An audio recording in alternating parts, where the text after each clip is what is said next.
ఒకప్పుడు ఒక అందమైన అడవిలో నీలి అనే చిన్న నక్క ఉండేది. ఆమె చాలా చురుకైనది మరియు ఉత్సుకురాలు.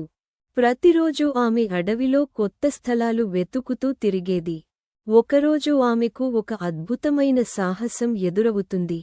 నీలి ఒక దట్టమైన అడవిలోకి వెళ్ళింది. అక్కడ ఆమెకు ఒక అద్భుతమైన చెట్టు కనిపించింది. ఆ చెట్టు మెరుస్తూ అందంగా ఉంది.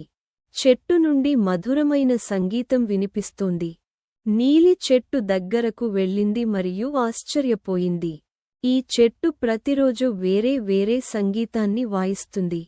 ఒకరోజు మధురమైన వీణస్వరం, మరో రోజు సరదాగా తబల శబ్దం. ఇది ఒక జాదూ సంగీత చెట్టు అని నీలికి అర్థమైంది. నీలికి ఒక అద్భుతమైన ఆలోచన వచ్చింది.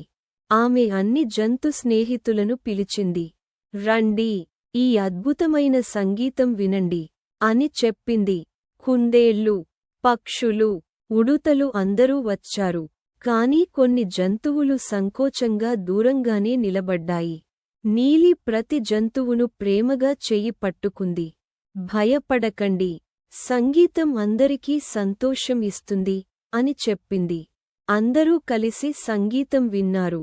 కుందేళ్లు గంతులేస్తున్నాయి, పక్షులు పాడుతున్నాయి. మీకు ఈ కథ నచ్చిందా? అయితే లైక్ చేయండి, మా ఛానల్ని